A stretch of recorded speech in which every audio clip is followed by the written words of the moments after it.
Hello and welcome to Just Vintage Crochet and the late 1960s. I'm super excited to play around with this late 1960s pattern. So this is what we are making today, but with a few tweaks to it. Like where we join, each color is going to be different than what is in the pattern. But you're not going to notice a difference. It's just a little easier.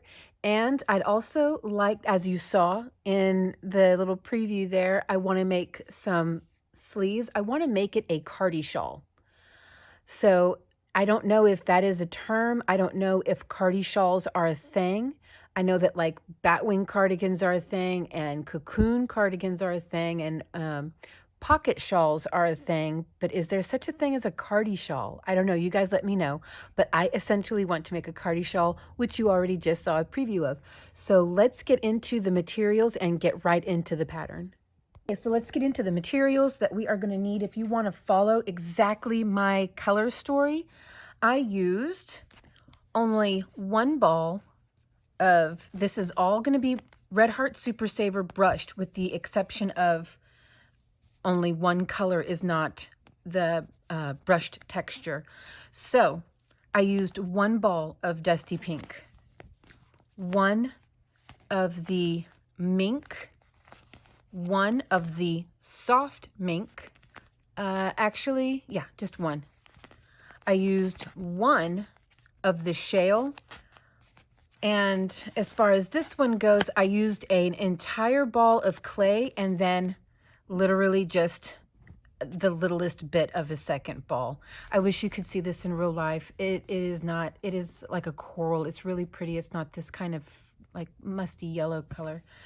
And then I used basically a whole jumbo size of the Aran, and this is not brushed. This is just regular.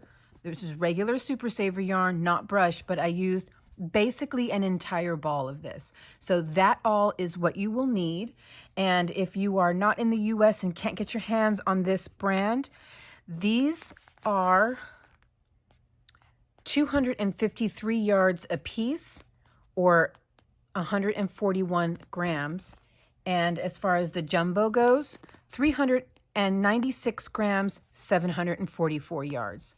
Okay, and we're going to use a 3.75 millimeter hook, F, for the entire project. You will need a darning needle. So let's just jump right in. This is going to be really easy as it is a one row repeat. It's just all about the colors you pick. That's where the wow comes in with this, that, and in my opinion, turning it into like a cardigan. But the wow effect is going to come in with the colors of yarn you choose and where you choose to place them. So this is my color choice here. So this tutorial is going to be really easy, as I really just need to show you the first few rows. After that, boom, you're off to the races. And then you just come back whenever it is time for us to start on the construction of the entire piece and then the sleeves. You're going to need to make 3 total squares. They should measure, if you use the 3.75 millimeter hook, and a Red Heart Super Saver does not have to be brushed, as they're both the same, really the same thickness. So even if you use regular Red Heart or anything that's similar, you should get somewhere around 24 inches per square. It can be 25, it can be 24 and a half. That's okay. Mine measured up about 24 and a quarter, so around 24 inches. Okay, so I'm going to start this with the white paper underneath, since this is the darkest color, and it might be a little difficult to see since it's like almost the same color as my couch. So I'm going to start with a magic circle. You can start with a chain 5 or a chain 6, just depending on how tight you crochet. Here we go. We're going to chain 3 and work 2 more double crochet into the ring. Chain 3, 1, 2, 3, and work 3 double crochet. 1, 2. We are establishing our corners. Chain 3, 1, 2, 3, and again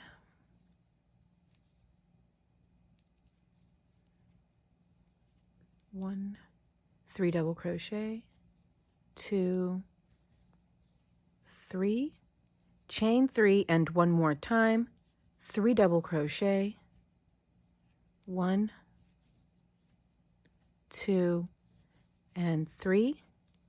Now you should have 1, 2, 3, 4 groups of 3 double crochet. These little chain 3 spaces here actually mark where your corners are going to be. So we need to chain 3 to make our last corner, and we will slip stitch into the top of our starting chain 3. Now this is how it's going to be throughout the entire pattern. You do not chain 1, you just turn, go into the chain 3 space, work a single crochet plus chain 2. That's going to count for your first double crochet. Now work 2 more double crochet. Okay, we're going to chain 3 again. 1, 2, 3. Now we're only going to chain 3 on the corners. And since our first row was nothing but corners, that's why we chain 3 the entire way around. And we're going to work 3 more double crochet. 1, 2, and 3. Each corner is going to have 3 double crochet, chain 3, 3 double crochet. Now we will chain 2. 1, 2. Jump over to the next corner and work a corner. 3 doubles, chain 3, 3 doubles. 1, 2, 3, and then 3 doubles.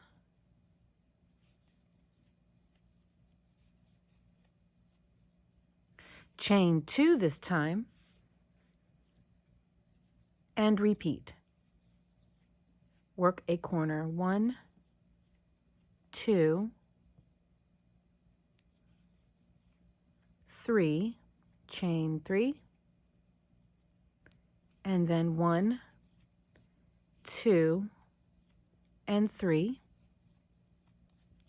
Chain 2 this time, and one more time. 1, 2, 3, chain 3, and 1, 2, 3. Chain 2 to connect to the top of your starting chain 3. Well, I should say to the to the top of your starting double crochet, because it's actually a single crochet plus chain 2. We're going to slip stitch, turn without chaining, and then work a single crochet plus chain 2 and 2 more double crochet. Chain 2, jump over to the next corner and work a corner. Now your first 4 rounds are going to be all in the same color. 3, 1, 2, 3. 1, 2, 3. Chain 2. Work 3 double crochet into the next space over, chain 2 space, chain 2, and then work a corner. So like I said before, we only work a chain 3 when we work the corners. Between all the other groups of 3 double crochet, we work a chain 2. 3, 1, 2, 3. 3 double crochet, 1, 2, 3, chain 2. Next chain 2 space, we work 3 double crochet, chain 2, and work a corner in the corner. 1, 2, 3, chain 3, and 1, 2, and 3. 1, 2, 3. Now we chain 2, and we work our 3 double crochet in the chain 2 space. 2, 3, chain 2, work a corner in the corner. 1, 2, 3. So now the gauge for this pattern is when you're done with your same color 4 rounds, you should have 5 inches. 5 inches square. So chain 3 and work 3 more double crochet to complete our last corner. 1, 2, 3, chain 2 and join. Here we go. Turn without chaining and make a single crochet plus chain 2 and 2 more double crochets. So work this all around. This is going to be 1, 2, 3. We are working on our 4th round now. After this, we will change color. So I will be back whenever I'm done working our 4th round. Okay, this is going to end our center portion of the square. I have 5 inches. So I'm on track. So now the second color is going to be the soft mink right here.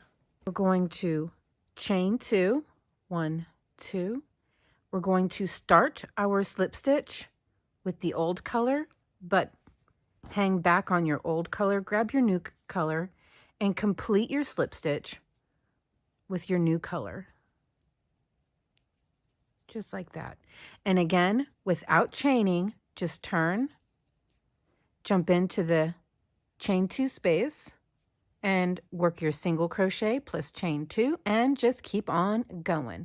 So how this pattern is going to work, with the exception of our center color having the most rounds in the same color, all other colors are only going to be 2 rounds of each. So here you can see I've got 2 rounds of my soft mink, and then 2 rounds of clay, 2 rounds of mink, 2 rounds of dusty rose, 2 rounds again. I repeated the color that I started with, so the shale. So 2 rounds of shale, then 2 rounds of soft mink again, 2 rounds of clay again, and I ended with, oh, I completely skipped over this. I did 2 rounds of the Aran, and I ended with 2 rounds of Aran. The reason I wanted to end with the 2 rounds of Aran is because I want this to kind of stand out a little bit, as it is not a brushed yarn. Of course, these don't really look brushed right now, but whenever I go to wash them, because I will wash them before I join everything together, it's going to have this effect here. You see how this is starting to, just from being moved around, it's already starting to, I wish you could see this in real life, because you really just don't get how fuzzy it is. Yeah, you can kind of start to see some of the fuzz there, you know.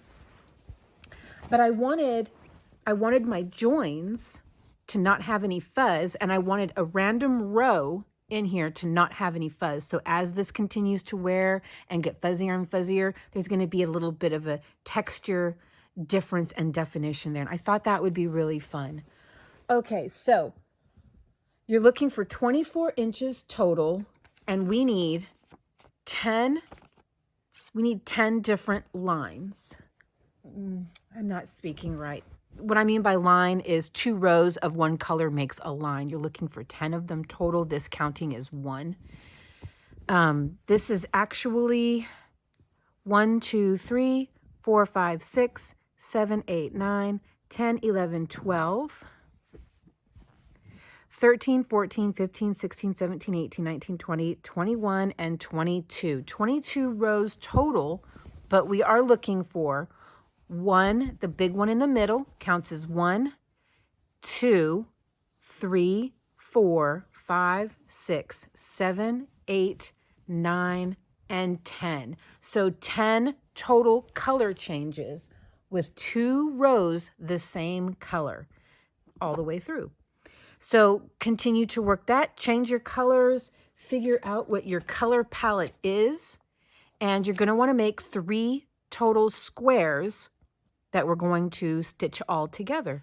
So I'm going to continue to work on this, as this is my 3rd square. I've already made squares 1 and 2. So I just have 1 more square to go. I will be right back. Actually, I'm going to come back whenever I'm ready to color change again, just so we can go over that one more time, and then I will leave you to it. Okay, I've done my 2 rows in the soft mink. So now my next color change is going to be clay. So here we go. I'm just going to chain 2, start my slip stitch, but finish it with the clay.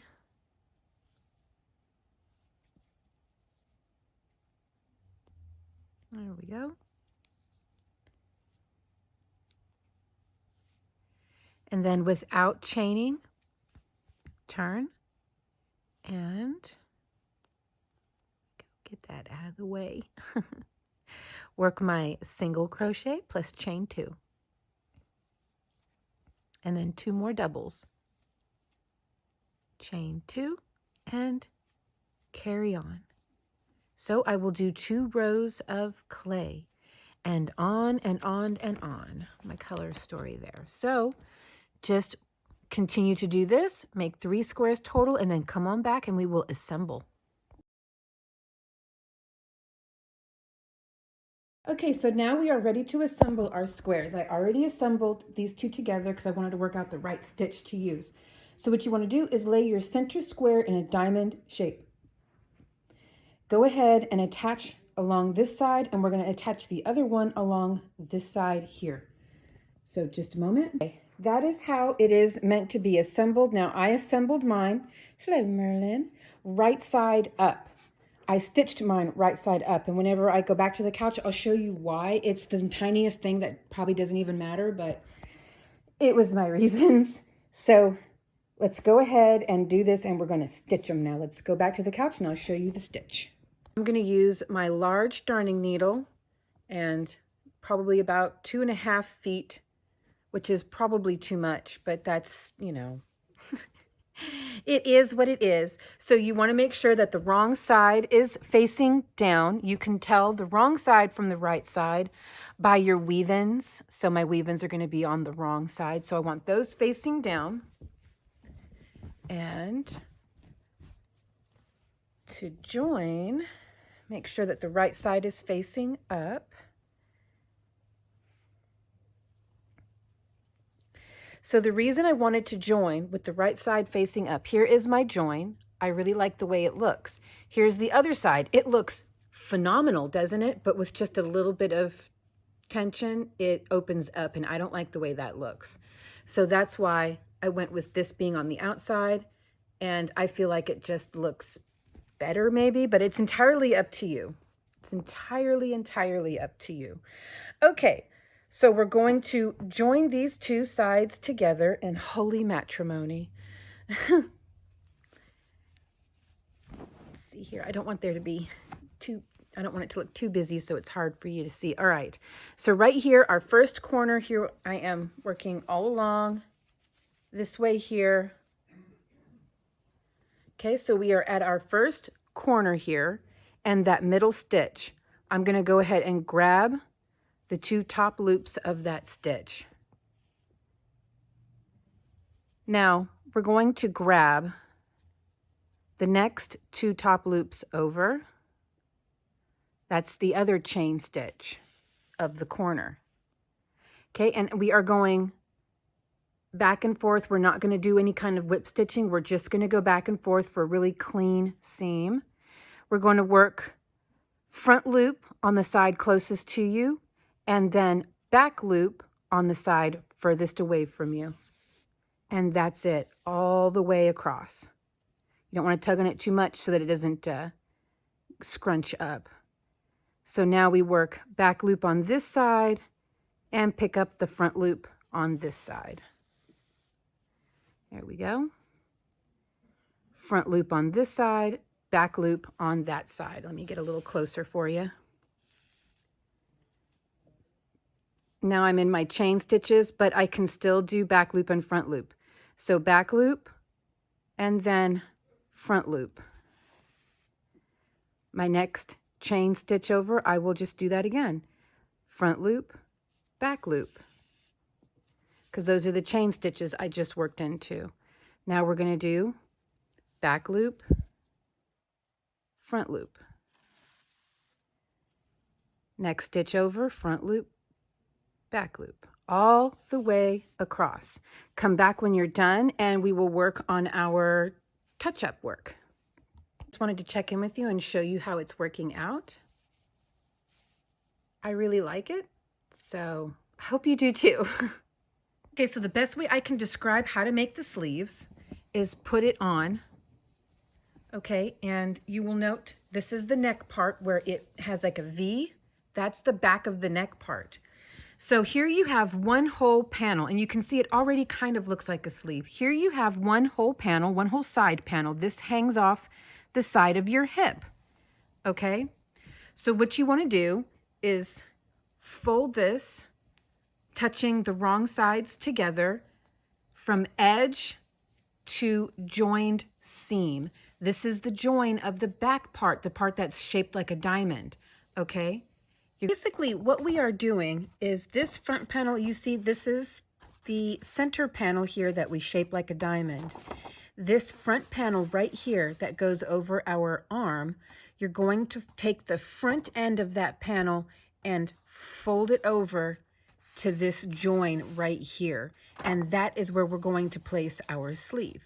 So hopefully this picture kind of helps you get a better mental picture of what I'm doing here. We're going to put those two together and fold them in half.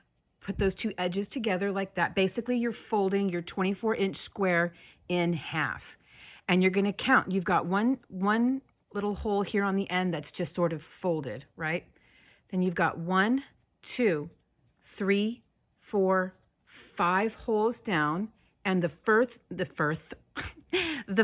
stitch of the next group of 3 double crochet is where you want to put your stitch marker. So what we're going to do is stitch this whole section right here shut. So easy. So, and I'm going to stitch it from the right side out. That's fine. If I can find the end of my yarn. Okay. Just take a piece of yarn. You don't need a lot.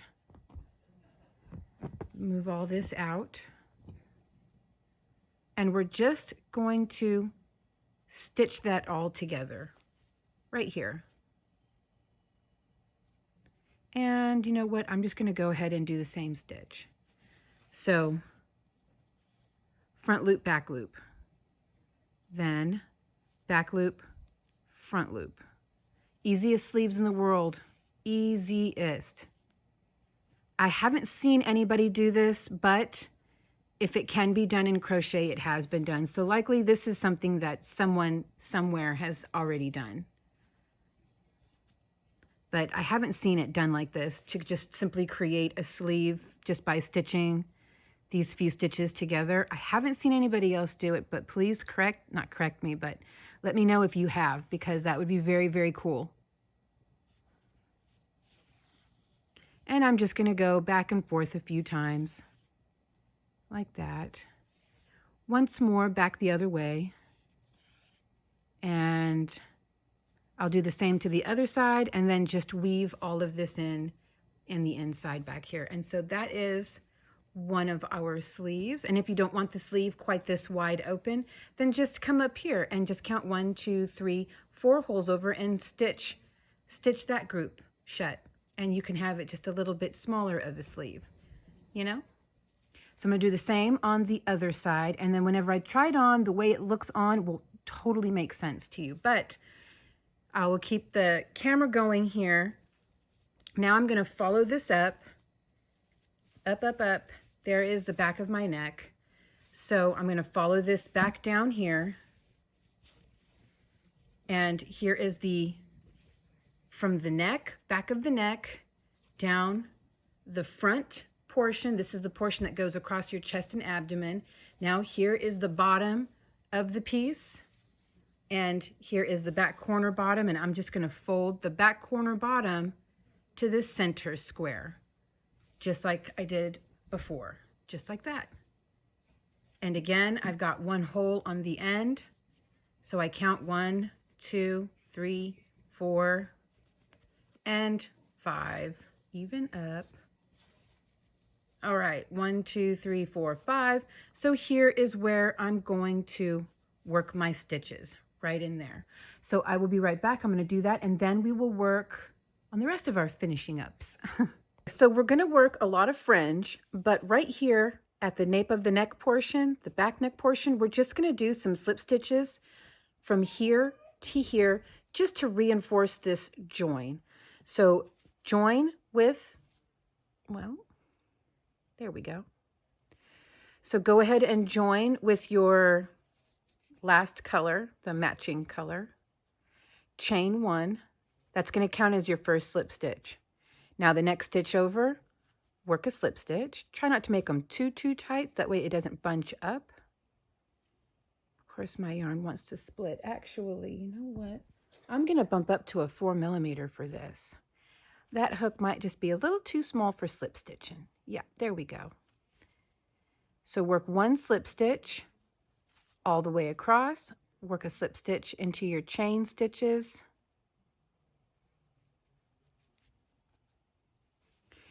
Work a slip stitch anywhere you can get one in.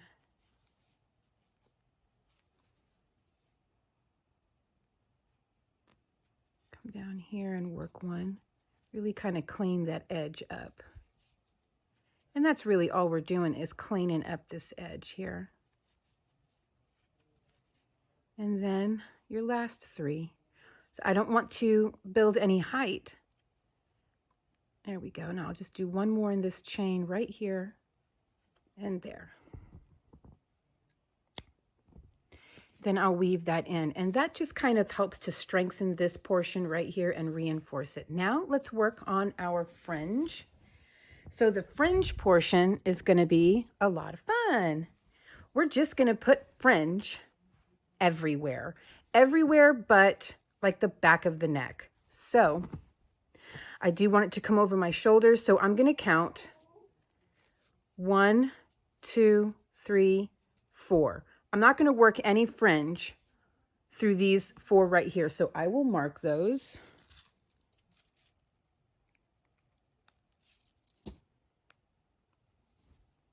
Mark this one. No fringe will go in that chain 2 space, and none in this chain 2 space.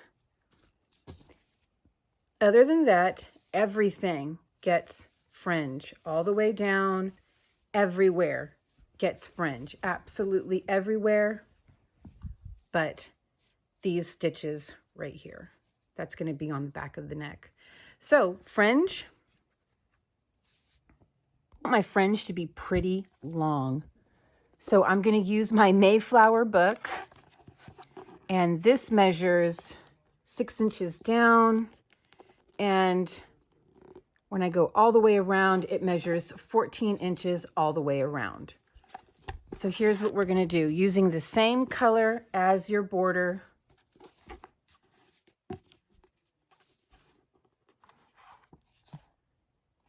you want to put some of your yarn in the book to hold it, and then just start wrapping over and over again, because we're going to need a lot of fringe, and you're probably going to have to do this 3 or 4 times before we're done. Our fringe is going to be 4 strands for each piece. So when you fold it in half, it will double and be 8 strands. So I'll be right back. I'm going to wrap a whole bunch of this around, and I'll be right back. I'm ready to cut. So I'm just going to take my scissors, try not to hurt my book.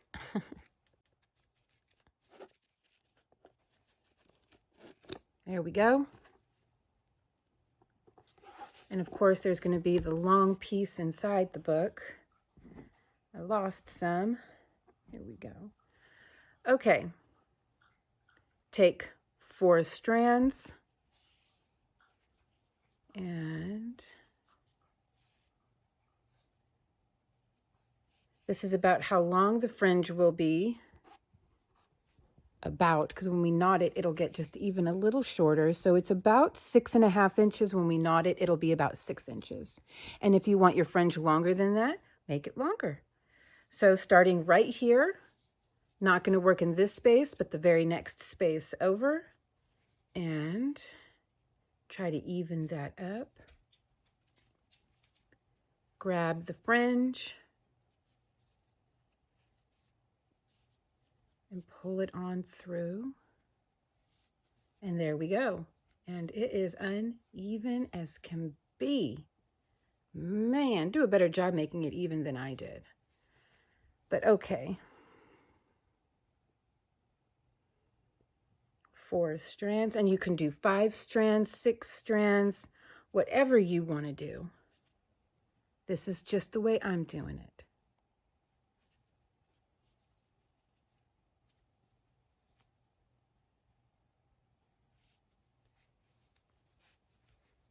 Okay, I'll be right back. I'm going to work this all around. So I guess I won't be right back. For you, I'll be right back. This will be a minute.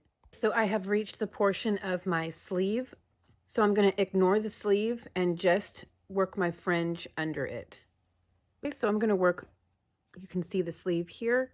So I'm going to work one piece of fringe right here. No.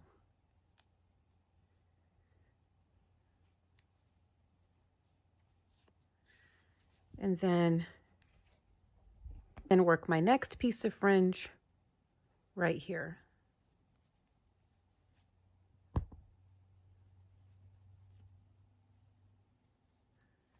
And then just carry on down. I'll be back.